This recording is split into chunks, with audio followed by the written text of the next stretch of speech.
Negro. Y bueno, pues por ahí estaremos viendo su página. Hay que irlo a ver, hay que apoyarlo. Familia, vayan, visiten el canal de nuestro hermano La Era de la Gran Injusticia. Para el gran amigo de la era de la gran injusticia. ¡Viva la patria y viva la justicia para siempre! ¡Viva!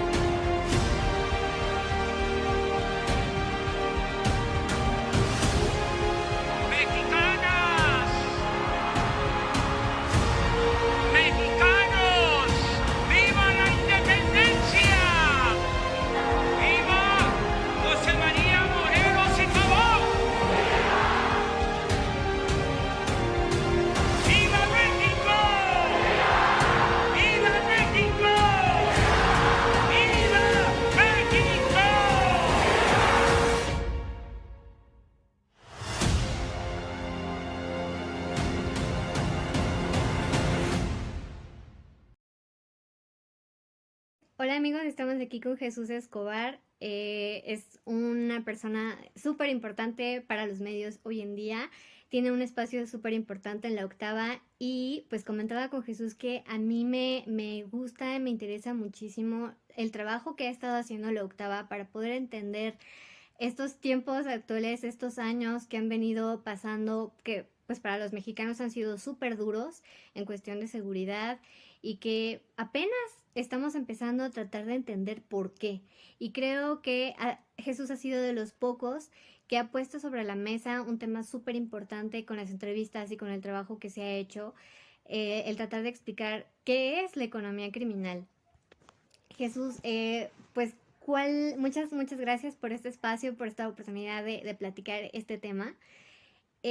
¿Cómo ha sido este proceso para pues ir entendiendo y explicar a los mexicanos pues qué estaba pasando en México? ¿Cómo estás, Laura? Antes que nada, muchas gracias por tus palabras, por tus conceptos. Pues mira, es parte de entender un poco más de lo que está sucediendo detrás de esta violencia. La violencia que lamentablemente en nuestro país ha cobrado tantas y tantas miles de víctimas, desaparecidos, y entender por qué no se avanza en contra de los cárteles de la droga, por qué no se avanza precisamente en la contención de esta violencia. Y es ahí donde precisamente te encuentras que no se trata solamente de una historia de policías y ladrones, no se trata solamente de una historia del bueno contra el malo, no se trata solamente de la historia del narcotraficante, esta figura que durante décadas nos han pintado en el discurso oficial, en la narrativa mediática oficial, ¿de qué? Del hombre con el sombrero, con el cinturón, con la pistola, con lentes negros, el narco villano malvado que llega y corrompe al impoluto funcionario público. Empiezas a indagar más allá de esta narrativa que, te reitero, ha estado en los medios desde hace muchos años y descubres por qué razón el narcotráfico es lo que es. Es una empresa criminal en toda la extensión de la palabra. Es una empresa que como tal se manifiesta, como tal se mueve y como tal funciona. ¿Quiénes están en una empresa? Empresarios. Y en una empresa hay diferentes capas de responsabilidad. Tienes a un director general, tienes a directores de áreas, tienes a gente operativa, tienes a gente, por supuesto, que se dedica a las labores más básicas, y tienes al dueño del negocio.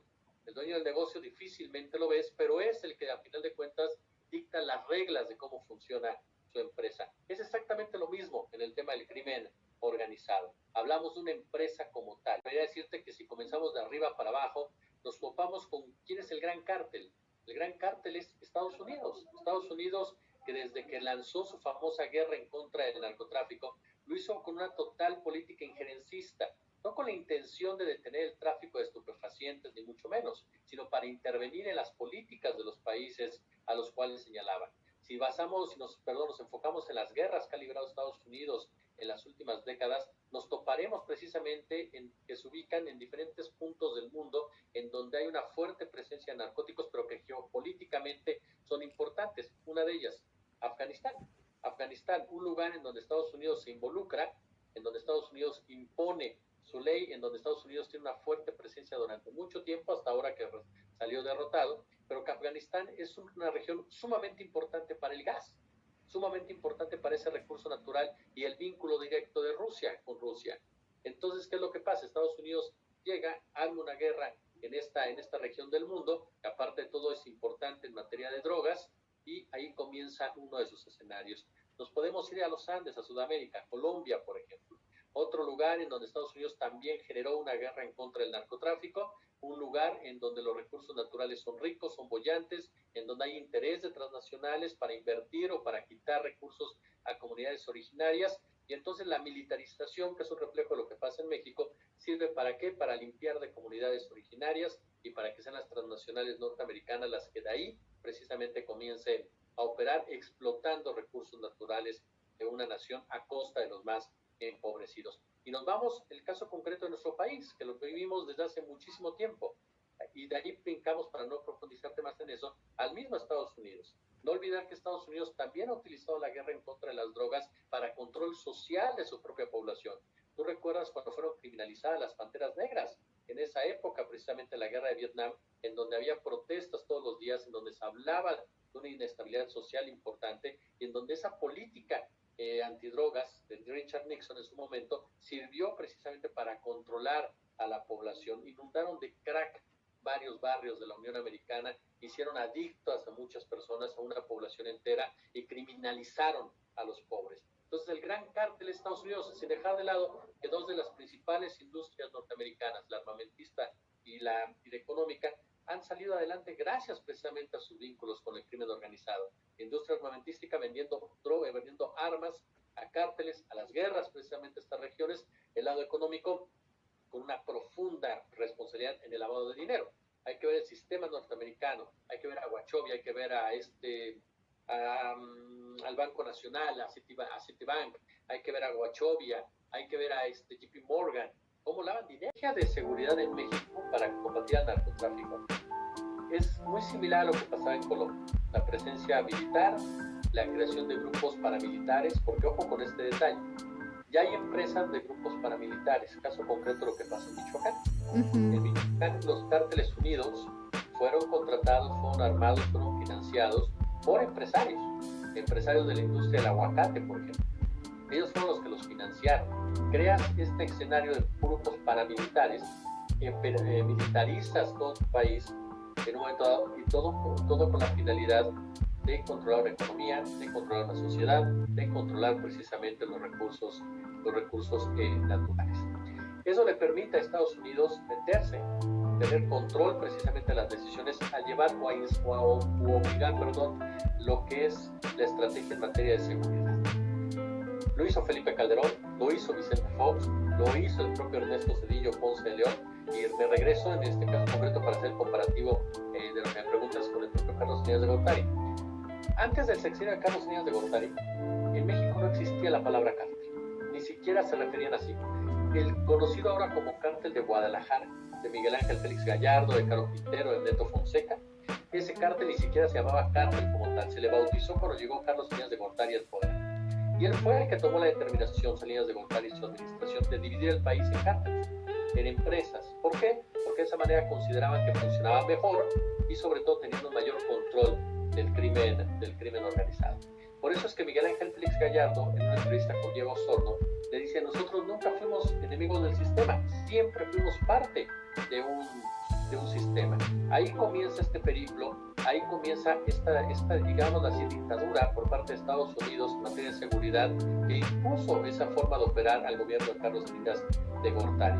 De ahí pasamos a Zedillo, que lo que hizo fue crear este Instituto Nacional en contra de las Drogas y colocar un militar, que fue el general Gutiérrez Rebollo, comenzando esta militarización de la guerra en contra del crimen organizado. Pasamos a Fox, que fue verdaderamente lamentable, que fue uno de los presidentes que más cedió a todo lo que pedía la CIA, a todo lo que pedía la DEA, a todo lo que pedía Seguridad Nacional en la Unión Americana. Felipe Calderón, que en una declaración abiertamente dijo que él quería todos los juguetes que tenía Estados Unidos, recordando a Jack Bauer, un protagonista de la cinta de televisión, y el propio Enrique Peña Nieto. Todas estas administraciones han cedido a esta orden por parte de Estados Unidos de militarizar el combate en contra del crimen organizado, de detener al narcotraficante, pero no de detener el narcotráfico, de no combatir el lavado de dinero. Si revisamos las cifras de lavado de dinero, en estos sexenios nos topamos que son muy bajas, pero muy bajas las cantidades, son muy bajas las condenas, son muy bajas los golpes directos a empresas que lavan dinero, a empresas vinculadas a los criminales. ¿Cuál es la diferencia con Andrés Manuel López Obrador o la diferencia que yo veo? Una de las principales y que me parece fundamental es atender las causas, ir a los orígenes del por qué la gente se involucra con el crimen organizado. Porque un muchacho de 12, 13 años ve la necesidad de involucrarse directamente en la venta de droga o ser halcón de algún grupo criminal. Tratar de darles algún tipo de salida a estos jóvenes para que no caigan en este tipo de redes. Porque mucha gente dice, es por dinero. No, son desechables todos estos muchachos. Les pagan 1,500 pesos a la semana, por ejemplo, les dan un celular sabiendo que en cualquier momento pueden ser asesinados o pueden desaparecer. Entonces, en realidad tampoco es que ganen las millonadas, ni mucho menos siendo halcones e incluso sicarios. Ahí es donde Andrés Manuel López Obrador ha dicho, quiero atender esas causas. Aquí el asunto es que esto lleva mucho tiempo, lleva mucho tiempo. ¿Cuál es el otro cambio que he sentido? El cambio del papel del ejército y de la marina. Hay muchas personas que te dicen, tendrían que estar combatiendo ya a los cárteles de la droga. Efectivamente, yo coincido con eso.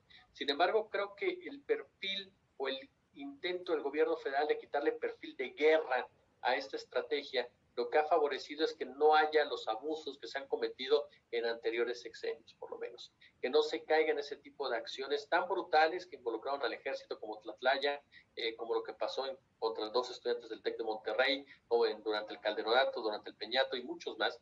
Evitar ese tipo de involucramiento tanto del ejército como de la marina. Y sobre todo la gran diferencia que yo le veo es que se había centrado mucho en el golpe al lavado de dinero. El mejor ejemplo de esto es la detención de la esposa de Nemesio Ceguera. Estados Unidos exige la cabeza del Mencho, punto. ¿Por qué? Porque mediáticamente es espectacular tener al Mencho. Ahí lo pones. El Mencho cayó y demás. Pero no pasa nada, se cae el Mencho, llega otro y se acabó. Velo con el caso de Guanajuato.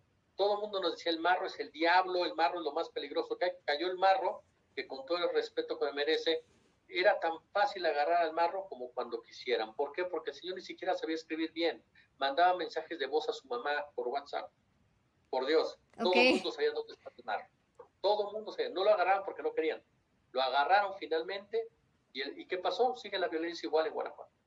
Porque no vas directamente al golpe, a los golpes del cártel que está operando.